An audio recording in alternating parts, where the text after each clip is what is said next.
We're going to chat a little bit about OL Reign versus Gotham FC. Go Bats, because it's 4-1 for the final scoreline. Gotham snatching all 3 points and new number 1 in the standings. What a time. Massive for Gotham to come out with a win on the road in Seattle against Shield winners last year, OL Reign and Laura Harvey. For everyone that missed our preview or forgets, Sandra had Gotham taking the win in this one. I had a draw at Lumen, so congrats to Sandra, starting off on a high note here at the episode. I gotta just thank, I literally had to send all my sincere thanks to Gotham, because we just gotta like jump off and say that the picks were not great this week, y'all, but Gotham came through for me, so thank you.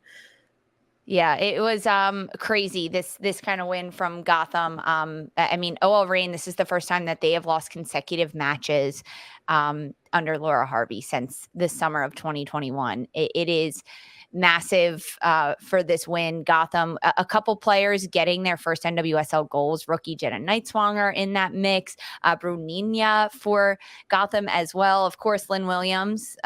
We have to talk about this because not only does Lynn Williams score, she gets the second one in this quadruple goal fest for Gotham, but happy birthday, Lynn. Today is her 30th birthday. She scores a goal. Tremendous to see from her. And this is the third time that Lynn Williams has scored on her birthday. Shout out NWSL PR for putting this one out there. Third time that Lynn Williams has scored on her birthday. She did it in 2016, 2017, and 2023. And no other league player has scored on their birthday more than once. And Williams has done it 3 times. I just love a fun fact, Sandra. Look, that's a stat. I love that they were ready for that too. They're like, you know who's been scoring a lot? Lynn Williams. And her birthday's coming up. Maybe she'll brew up something special like she has been in these opening 8 weeks. Yeah, definitely. I mean, you mentioned Bruninia as well. I mean, kind of getting on the later end of this goal scoring affair for Gotham FC. But I think still an important goal to know, whether it's a goal from Williams, from Bruninia, from Taylor Smith. I mean, that's what you love to see, right? Mm-hmm. I think we love a worst to first kind of storyline. And everybody wants to chat about that. And there's still a lot of season left to go. But right now, for this week, it belongs to Gotham. They absolutely have gotten here through team play, essentially. I mean, it was great hearing Christy Mewis at the end of that game talking about it, that the team pretty much felt like they were well prepared and equipped, thanks to their coaching staff, to give them the game plan and go out there and execute it. And they did. And honestly, you do like to hear that, because that's not always the case, right? Sometimes you can have a game plan and it can fall apart in the opening minutes of a game, or you can veer off of that game plan entirely and it works really well in your favor and you get the win. But the way, for people that didn't watch this, maybe listening as a podcast or just joining us and didn't get to watch this game, it was 4-0. Gotham went out there and scored these opening goals in the first 15 minutes. It was 2-0. In the first 12 minutes, it was 2-0 to Gotham. And at that point, you have to think, okay, what is going to happen with OL Reign and Laura Harvey's team at this point? Are they going to change things? What's going to happen? Because Gotham started this game on the front foot, putting so much pressure on OL Reign, and that's what worked. Literally so much pressure. Before halftime, it was 3-0. Taylor Smith gets the third goal for Gotham, and this goal was probably my favorite of the night for Taylor Smith. Just the way it was a build-up goal, an entirely team goal, ticky-tacky, moving the ball around, gets inside the box, and then Smith finds the back of the net, and then Bruninia getting the fourth goal for Gotham in the 73rd minute, before OL Reign and Jordan Heitema answer back off a corner kick in the 77th minute. But massive for Gotham to get 4 goals on the road. The last time Gotham got 4 goals in a game was against Boston Breakers.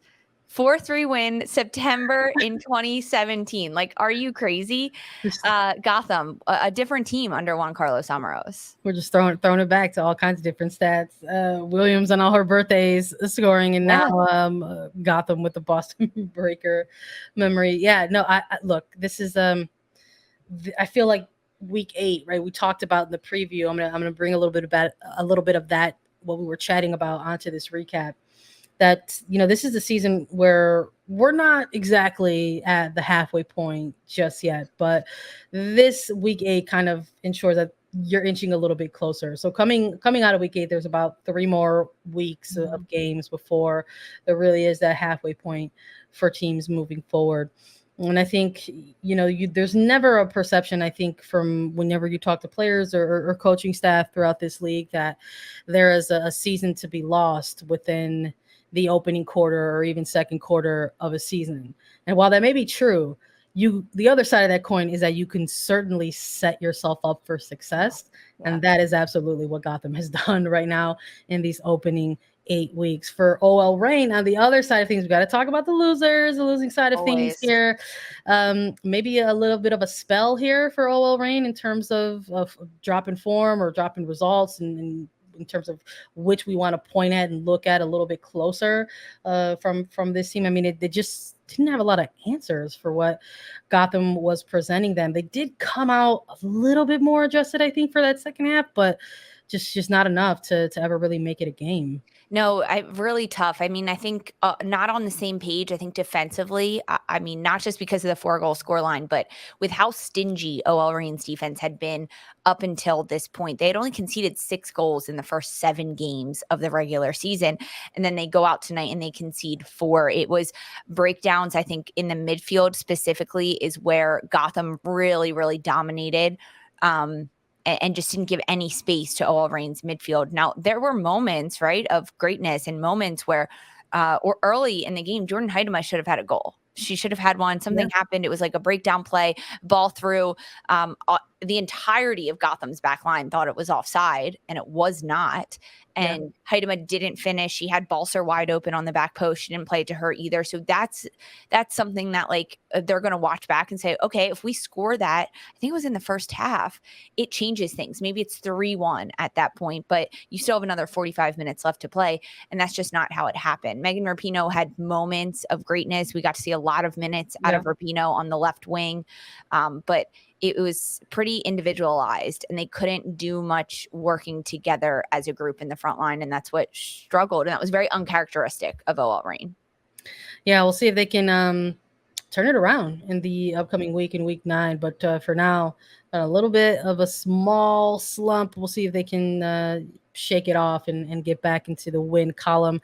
Well, speaking of teams getting back into the win column, we got to talk about Portland Thorns. Got another lopsided scoreline here, 4-0 against the Chicago Red Stars. We got to thank Portland as well, because this is another team that came through for us on our poor predictions. Lisa, they came through. We said they'd get the win, and they came through. I don't know if we had this as a totally, completely lopsided score, but we did say they would probably win and win comfortably. But we got to maybe talk a little bit about how they got here, and we have to do that by talking and highlighting a little bit of Crystal Dunn celebrating Marcel's birthday. Happy birthday, Marcel. We're celebrating everybody's birthday on Attacking Third. But happy birthday to her son, Marcel. And opening things up in this game, getting a goal and getting an assist in this game. Crystal Dunn doing it all in the midfield for Portland Thorns. Looking good, looking great. Yeah, I think Crystal Dunn getting involved in every single play that happened, right? Like, even as soon as Portland would lose the ball, something would happen. It was like, oh, wait, Crystal Dunn has it now. Oh, Crystal Dunn has picked up the ball again. Oh, Crystal Dunn is on it. She just was all over the place. She's so good in the midfield, Sandra. Crystal Dunn is so good in the midfield. She gets another goal. That is fantastic for her. Her 5th goal. She's tied for first Golden Boot right now in the standings with the NWSL. And this was a really good win for Portland after 3 games where they hadn't picked up 3 points, 2 draws and a loss coming into this match. Now to get this dominant win over Chicago, 4 goals and a shutout. Kelly Hubley in the post-game defender for the Thorns talking about how they were finally back. They weren't playing like themselves over the last couple of games. And you could tell from the opening 5 minutes that this was a Portland side that was looking a little differently, because that's exactly how it happened. Kelly Hubley gets the opening goal in the 8th minute off a set piece. It's always fun when defenders score. We like to celebrate that here at Attacking Third. And then, as you mentioned, Crystal Dunn getting the 2nd goal. She ends up getting the assist on the 3rd goal to Olivia Moultrie as well. I want to talk about this player, Olivia Moultrie, 17 years old. this is a star in the making, and she's getting more and more time and more minutes, consistent starts under Mike Norris and with this side, and that's only helping her grow and become a better player. The Thorns are dealing with a bit of injuries in their midfield, which opens up that door for Moultrie, and she's taken this opportunity and proved that she deserves to be on the pitch, and made a bit of champagne problems for Mike Norris and the Thorns in having to take her off if and when other players get back. And now there's so much more competition in that midfield, but she's been involved in so many scoring situations for the Thorns over the last several games. And to finally get one herself 16 minutes into this game to go up 3-0, it was like the air just being deflated out of the Red Stars at this point. I mean, it's a look. I think we're bringing a little bit of the preview back onto the recap here. I mean, we talked about Moultrie and how we wanted to see this game and her get the start, because it's been a mixed bag. Like, we've seen Moultrie get extended minutes in 2023, yes, but she has not been a player who has been starting consistently for this Thorns team. Maybe that's going to change very, very soon. She was tasked with a start tonight, and this sort of midfield trio of Dunn, of Coffey, of Moultrie is, look, maybe it's something very, very special that's brewing very early on here in the first half of the season. And like you mentioned, maybe a bit of champagne problems, and maybe players getting opportunity in light of minute rotation or injuries that impact other players. Right? We're not seeing Rodriguez in this week because of an injury she sustained in the previous week. And so you get to maybe say, hey, you know who we're going to start instead? We'll have Olivia Moultrie, because again, we talk about how depth comes into play for these teams over the course of a very long season, and this is a really good example of that. No Christine Sinclair, no problem. There's enough players here on this roster as it's assembled that they can slot in and slot out and still look dominant and still look lethal. Now, again, to bring the preview back a little bit, this was also a team that we were talking about. Are they going to get back in the win column? They had been in search of a win for the last 3 weeks or so, have had to settle for draws or otherwise, and now this is maybe a little bit of that springboard for them to not only get back into the win column but back up into the standings. Yeah, I think it is a bit of a springboard for Portland at this point to get this dominant win over Chicago side. They play San Diego coming up next week, so they needed this win, a really dominant one over Chicago. Sam Coffey, I want to give a shout out to her, because 2 assists in this game. This is a player that I don't feel like we're talking about enough this year, but not because she's not doing wonderful things. It's more so just because she has done so many great things last year. And as a rookie, we were shocked. We hadn't seen that before. And she raised the bar for herself, and she is hitting that bar every week. I think she's just doing tremendous. It's consistent play from Coffey that's been so crucial. And 2 assists on the night, the first goal and I think the last goal for this one. Massive to see from Coffey, and just a player in her sophomore season in the league.